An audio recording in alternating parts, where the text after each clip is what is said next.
예, 반갑습니다, 여러분. 저는 횃불 트리니티 신학대학원 대학교에서 실천신학을 가르치고 있는 안덕원 교수입니다.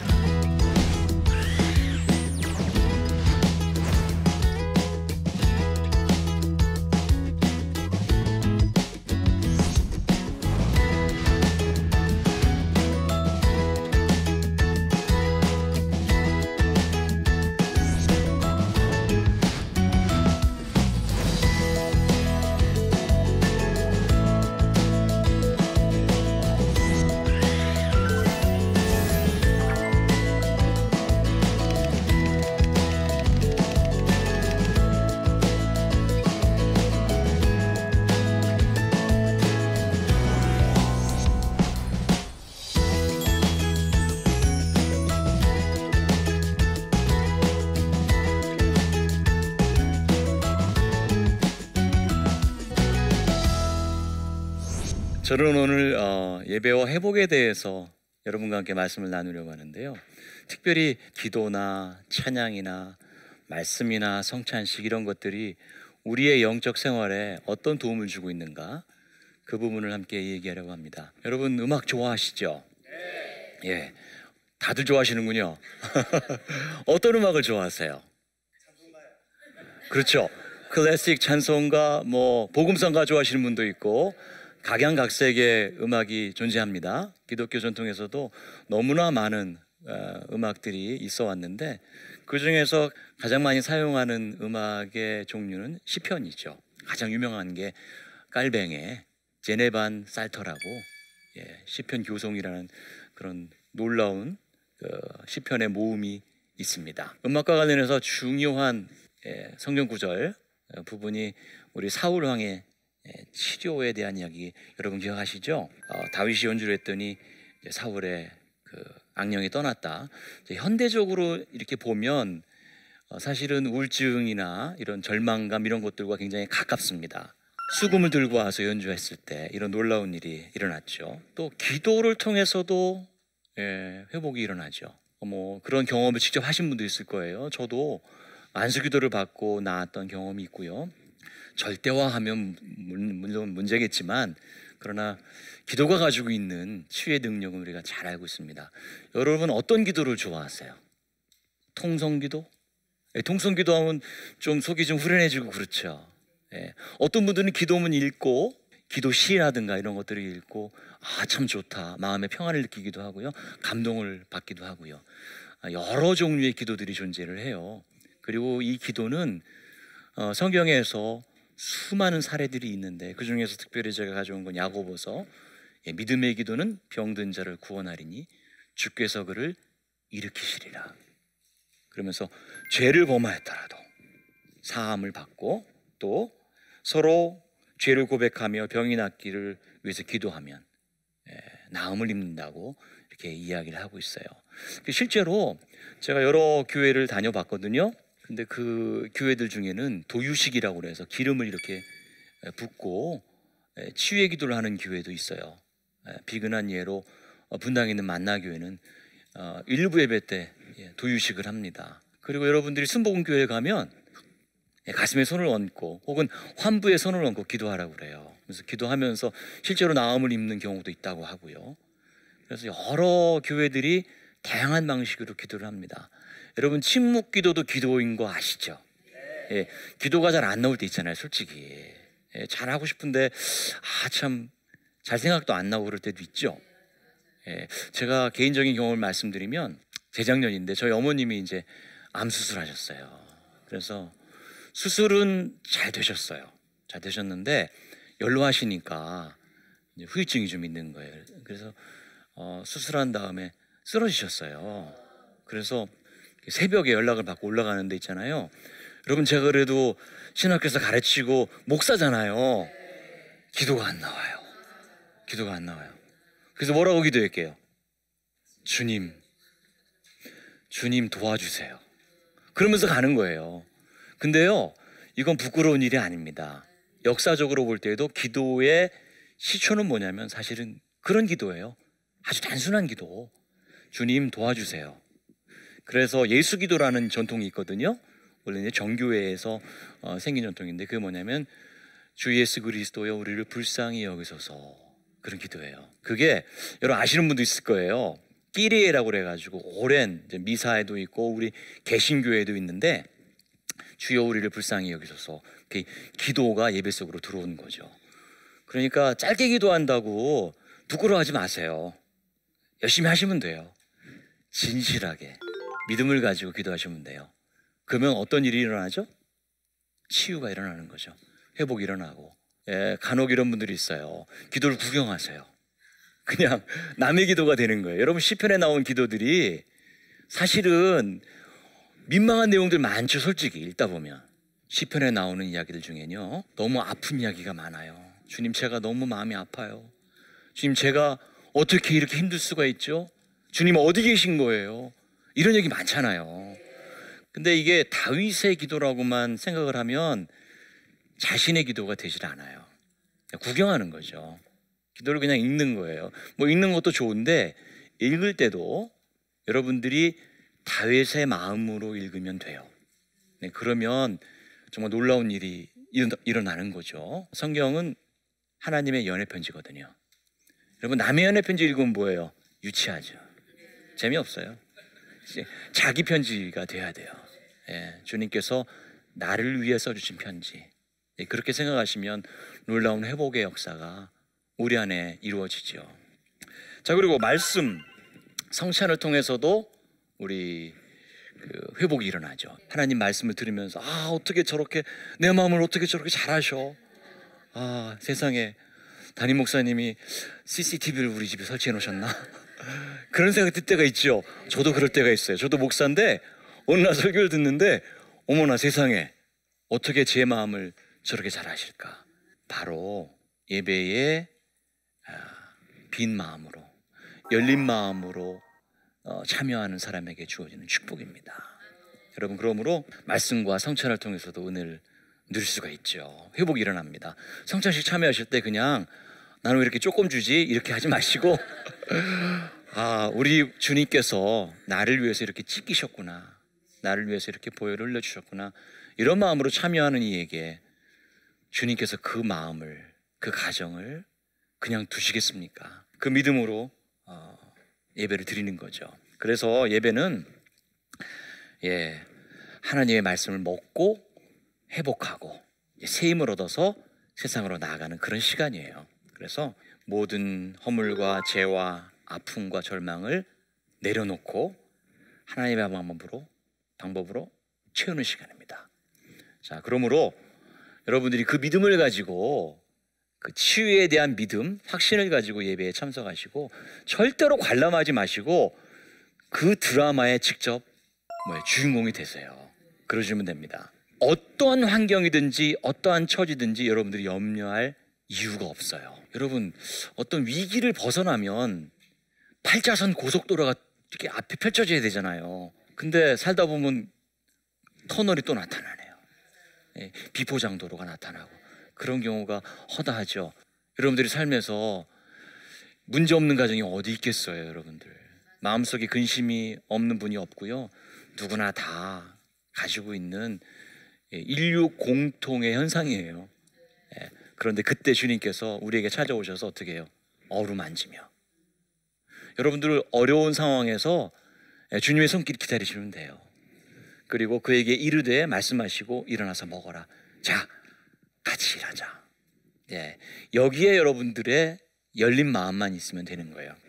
여러분들이 첫 번째 해야 될 일, 예배를 통해서 뭘 하셔야 되냐면 주님과 솔직하게 대면하셔야 됩니다. 솔직하게 내려놓으셔야 돼요. 나는 괜찮아. 난 울지 않을래. 여러분 혹시 심리학 강의 들으시면 캔디 증후군이라고 들어보셨어요? 괴로워도 슬퍼도? 그러시면 안 돼요. 우셔야 돼요. 그게 건강한 거예요. 여러분들 우셔야 되고 솔직하게 주님 앞에 내려놓는 시간이 있을 때 회복이 이루어집니다. 대표적인 사례 다윗이에요. 나의 유리함을 주께서 계수하셨사오니 나의 눈물을 주의 병에 담으소서. 이것이 주의 책에 기록되지 아니하였나이까.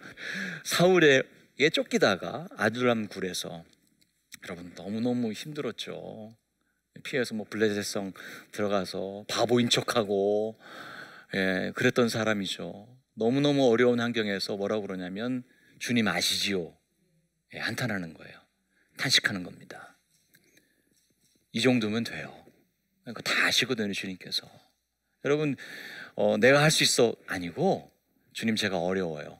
실제로 눈물병이 존재했어요. 옛날에 오늘의 교회 양지 캠퍼스에 눈물병이 전시돼 있더라고요. 눈물병이 빈부에 따라 어떤 사람들은 대단히 좋은 유리병으로 만든 눈물병이 있었고, 그래서 눈물병에 뭘 담았냐면 억울한 일 있을 때 눈물병 담는 거예요, 눈물을. 그리고 보관했다가 나중에 하늘나라에 갈 때 좀 묻어달라고까지 그런 전통이 있었어요. 이게 무슨 뜻인고 하니 눈물 흘리는 것에 대해서 부끄러워하거나 주저하지 않았어요. 주저없이 주님 앞에 눈물을 흘리고, 주님 아시죠? 제가 힘든 거 아시죠? 저 지금 너무 힘들거든요. 제 기도를 들어주세요. 이런 간구가 있는 거예요. 자, 여기서부터 시작되는 거예요. 예배는 뭐 훌륭한 음악에서부터 그게 아니고 여러분들이 겸손하게 주님 도와주세요.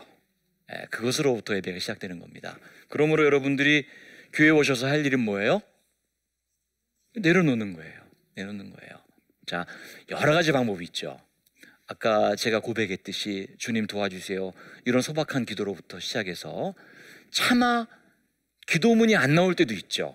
그럴 때를 위해서 교회에서는 참회 기도를 한 목소리로 같이 드리기도 해요. 제가 참회 기도를 하나 가져왔는데 이겁니다. 소망교회 김경진 목사님의 참회 기도예요. 하나님께서 사랑으로 만들어주신 우리들의 가정이 생명력을 어기고 가족들이 상처와 아픔으로 신음하고 있으니 하나님, 이 또한 우리의 죄악입니다. 우리를 긍휼히 여겨 주시옵소서. 하나님께서 생기를 불어넣어 주신 우리 한 사람 한 사람, 주님께서 주신 생명의 가치를 깨닫고 의미 있게 살아가야 하지만 정작 우리는 온갖 더러운 것과 방탕한 것에 빠져 게으름과 향락 가운데 살고 있으니 주님, 이 또한 우리의 죄악입니다. 우리를 불쌍히 여기시고 고쳐주시옵소서. 하나님 아버지, 우리들의 대화가 아름답지 못하고 우리들의 생각이 아름답지 못하며 행동이 아름답지 못하고 우리가 만들어내는 관계들이 아름답지 못합니다. 주님, 우리를 용서하여 주시옵소서. 때로는 이렇게 같이 드리는 거예요. 이게 우리 개신교 전통에서 개혁교회 전통, 종교개혁 때도 이런 기도문이 맨 앞에 있었습니다. 참회의 기도를 한 목소리로 드리고, 또 침묵의 시간을 통해서 또 자신이 하고 싶은 얘기 있을 거 아니에요. 또 주님 앞에 그렇게 예배드리는 교회가 있습니다. 여러분이 좋아하는 방식으로, 나름의 방식으로 여러분 모든 가지고 있는 죄의 문제, 이런 것들, 고민거리, 아픔, 이런 걸 다 내려놓으시면 주님께서 여러분들에게 응답하세요. 자, 그럼 첫 번째 해야 될 일 뭐라고요? 다 내려놓습니다. 다 비우는 거예요. 자, 비우기만 하면 안 돼요. 근데 여러분들이 채워야 되는데 뭘 채워야 되냐면 은혜로 채워야 돼요. 믿음으로. 여러분들이 믿음의 반대말은 불신이다 이렇게 알고 있겠지만 이런 이야기가 있어요. 믿음의 반대말은 운명론이다. 팔자로 이해하는 거예요. 흔히 하는 얘기로 이거 내 팔자야, 안 돼, 난 절망하는 거예요. 그게 아니고요. 은혜를 갈망하는 거예요. 우리는. 그래서 은혜 가운데, 믿음 가운데 주님, 제가 이러한 형편인데 주님께서 은혜로 찾아와 주시면 그 은혜 가운데 제가 회복이 일어날 줄로 믿습니다. 주님의 섭리 가운데 내 삶이 바뀔 줄 믿습니다. 이런 것이 바로 예배에 참여하는 분들이 가져야 될 자세입니다. 은혜는 공짜로 주어졌습니다. 공짜로 주어졌는데 여러분들이 해야 될 일이 있어요. 뭘까요? 반응하셔야 돼요. 은혜. 너무 쉽죠? 제가 그래서 예배는 충전의 시간이다, 이런 말씀을 드리고자 합니다. 주님의 은혜로 채우는 시간, 쉽게 말해서 채우는 시간이. 그래서 이재철 목사님은 이런 표현을 쓰셨어요. 예배를 주유소다, 이렇게 표현하셨어요.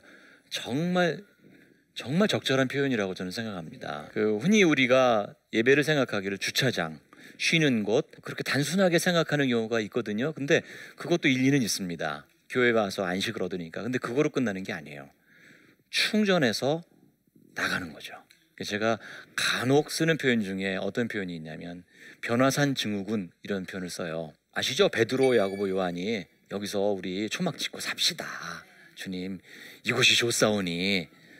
자, 얼마나 좋아요. 영광을 봤어요. 그런데 예배는 영광을 보는 곳에서, 경험하는 곳에서 끝나는 것이 아니에요. 변화산에 머무는 것이 아니고 거기서 힘을 얻어서 주님께서 영광의 편린이라고 표현하죠. 이 조각을 잠깐 보여주신 거예요. 더 큰 영광이 기다리고 있다는 거예요. 하도 고생하니까 제자들이, 봐라, 고생하는 것만 있는 것이 아니고 우리에게는 부활의 소망이 있어, 천국에 소망이 있는 거야. 이거 보여주신 거예요. 뭐 예배도 사실은 그런 걸 우리가 경험하는 거거든요. 자, 그런데 거기서 끝내는 게 아니고 실은 나가서 하나님의 나라를 위해서, 이루기 위해서 노력하는 것, 그것이 우리가 해야 될 일이에요. 그렇게 하기 위해서는 어떻게 해야 돼요? 충전해야 돼요. 주유해야 돼요. 서양 속담 중에 여러분이 먹는 것이 여러분 자신입니다, 이런 표현이 있어요. 영어로 하면은 You are what you eat, 이런 표현인데요. 자, 음식이 왜 중요할까요? 우리 몸에 들어와서 우리 몸에 영향을 미치기 때문에 그래요. 언어가 중요하다, 이런 표현을 굉장히 많이 사용하세요. 가만히 한번 생각해 보세요. 우리가 무엇을 듣고 무엇을 읽고 무엇을 느끼느냐에 대해서는 그렇게 심각하게 생각하잖아요. 그런데 그런 것들이 뭘 형성해요? 여러분들에게 영향을 주고 여러분들의 인격을 형성하고 여러분의 영성을 형성해요. 그래서 중요한 거예요. 그래서 여러분들이 뭘 해야 되냐면 좋은 노래를 불러야 하고 좋은 글을 읽어야 하고, 그것이 여러분들이 채워져야 비로소 여러분들이 영향력을 발휘할 수 있는 것이지, 아무것도 안 하고 오늘 예배 즐거웠습니다, 이거로 끝나면 충전이 결코 이루어지지 않습니다. 그러니까 평상시에 예배를 드릴 때에도 이렇게 좋은 말, 이렇게 좋은 노래, 이렇게 좋은 기도, 이런 것들이 여러분들에게 채워질 수 있도록 여러분들이 노력할 필요가 있는 거예요. 그냥 허투루 찬송가 이렇게 안 불렀으면 좋겠어요. 예수를 나의 구주 삼고. 그 누가 썼는지 혹시 아세요? 예, 누가 썼죠, 그죠? 페니 크로스비라고 아주 유명한 찬송가 만드신 분이잖아요. 그분이 원래 그 앞을 못 보세요. 시각장애인이에요. 그런데 영안이 열린다는 그런 고백이에요. 나는 비록 볼 수 없으나 주님께서 이 모든 영광을, 다른 사람들은 볼 수 없는 영광을 나로 하여금 보게 해주셨다, 이런 고백이에요. 그 찬양 들으면요, 저는 가슴이 저며 와요. 그 찬양 가지고 사는 사람이 대충 살겠어요? 그 마음을 가지고 사는 사람들이, 여러분들이 무엇을 담느냐, 예배 가운데 그 평상시에도 중요합니다. 입력한 대로 출력이 되는 것입니다. 그러니까 여러분들 예배자가 되세요. 자, 육체의 소욕은 성령을 거스르고 성령은 육체를 거스르나니 이 둘이 서로 대적함으로 너희가 원하는 것을 하지 못하게 하려 함이니라. 여러분 여기서 뭘 느끼셨어요? 바울도 우리랑 똑같은 고민을 했구나. 자, 우리의 성향은 뭐냐면 우리 편한 대로, 우리 욕심대로, 이기심대로 그렇게 살려고 해요. 성격대로 살려고 하는 거예요. 성격대로. 우리 자녀들도 그렇게 키우려고 해요. 그게 아니고 바울 사도는 뭐라고 얘기하냐면 대적한다. 우리가 하고 싶은 일이 있는데 그것이 성령님께서 하시고자 하는 일과 반대가 되는 경우가 허다하다라는 얘기예요. 바울은 자주 하는 표현 중에 이제 헬라어죠, 엔 크리스토라는 표현을 써요. in Christ, 예수 안에서. 그러니까 우리 힘으로는 힘든 거예요. 그러니까 예수 안에서 이 모든 것들을 예수님을 기준으로. 그래서 뭘 채워야 돼요? 성령의 소욕. 예수님이라면 어떻게 하셨을까? 그걸 생각하는 여러분들이 되셔야 되겠습니다. 우리 모두가 되어야겠습니다. 여러분들 이런 갈등을 할 수밖에 없어요. 걱정하지 마세요. 근데 다윗도 했고요, 바울도 고민했던 문제예요. 비우고 채우는 이 훈련 가운데 예배를 통해서, 그리고 개인적인 경건 생활을 통해서 이 문제가 분명히 해결될 줄로 믿습니다. 여러분들 예배 드릴 때 혹은 개인적으로 말씀을 읽을 때, 신앙에 관련된 간증을 들을 때, 목사님의 설교를 들을 때 성찬식에 참여하실 때 이런 마음으로 여러분을 먼저 비우세요. 주님, 제가 지금 힘든 상황 가운데 있습니다. 관계의 문제로, 재정의 문제로, 자녀의 문제로, 직장의 문제로 여러 가지 힘든 일이 있는데 주님, 주님께 맡겨드립니다. 그리고 뭘 채우라고요? 예, 주님의 말씀으로, 좋은 것으로 채우는 시간. 그럴 때에 우리 안에 참된 회복이 이루어집니다. 그리고 온전함으로 세상에 나아가서 세상을 변화시키는 존재로 우리가 살아갈 수 있게 되는 것입니다.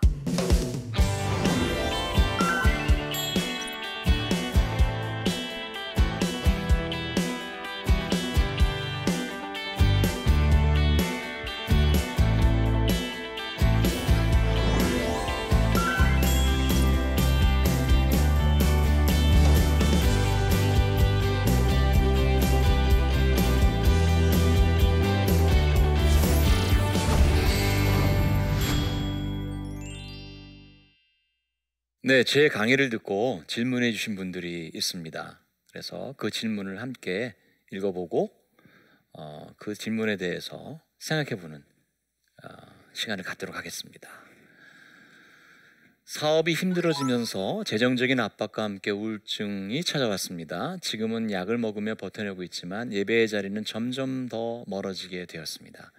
제가 더 무너지게 될까 봐 두려워 교회로 가는 발걸음이 무거워지기만 하네요. 제가 어떻게 바뀌어야 할까요? 자, 이런 분들의 경우에는 사실 마음을 열고 교회로 향하기가 대단히 어렵죠. 주위의 도움이 좀 필요합니다.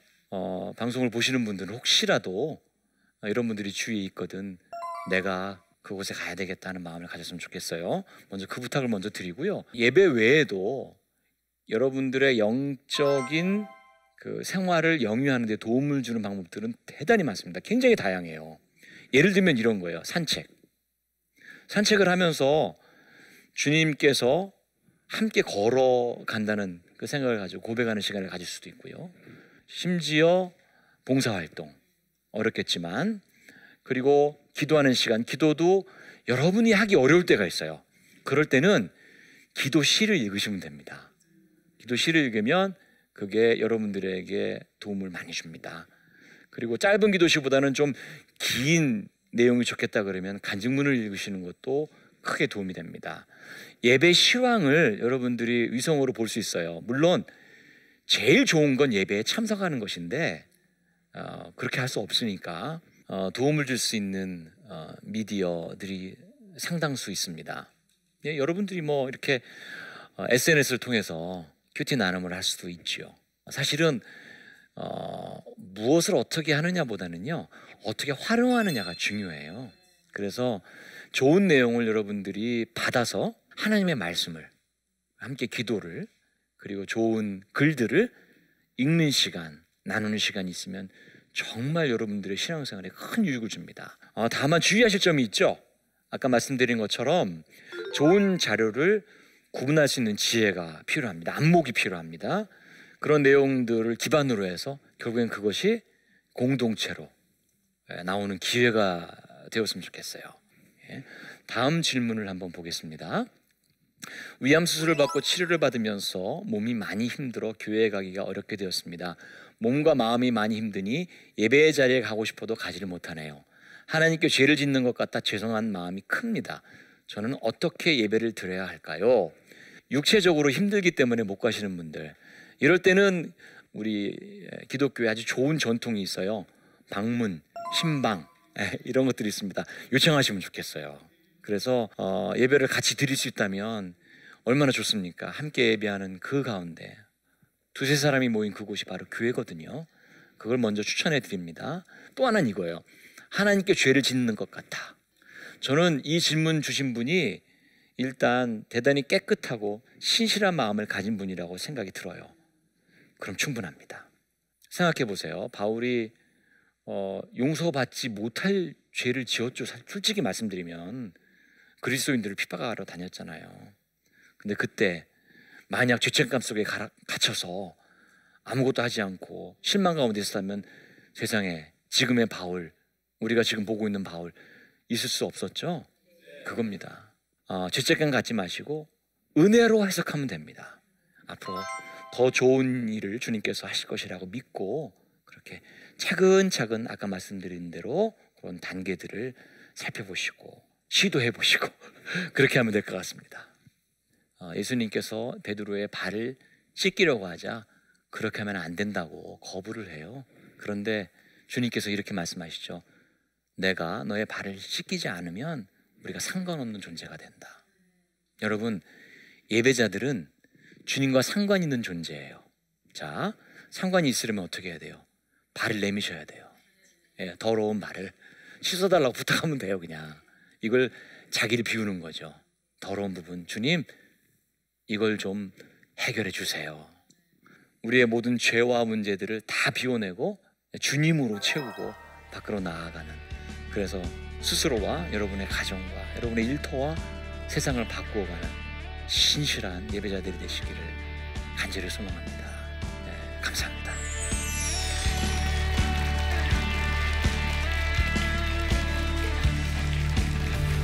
네, 주일이 무슨 뜻인지 아시죠? 그렇죠, 주님의 날입니다. 누가 주인이냐? 분명하게 우리가 인식하고 예배를 드리는 거죠. 어떤 예배를 드려야 할까요? 자, 예배자들은 예배 잘 드리는 곳으로 끝나는 게 아니에요. 솔직히 말씀드려서 여러분 중에도 그런 기분을 느낄 때가 있을 거예요. 꼭 예배 가야 되나? 귀찮기도 하고 뭐 감동이 없는 거예요. 느낌이 없는 거예요. 왜냐하면 예수의 생명이 없기 때문에 그래요. 그거는 참된 예배가 아니에요. 참된 예배는 이거예요. 나가서 예배자로 살아가는 거죠. 예수님의 그 생명이 우리 안에 살아있는 것. 그게 우리가 예배자들이 걸어가야 할 삶의 모습입니다.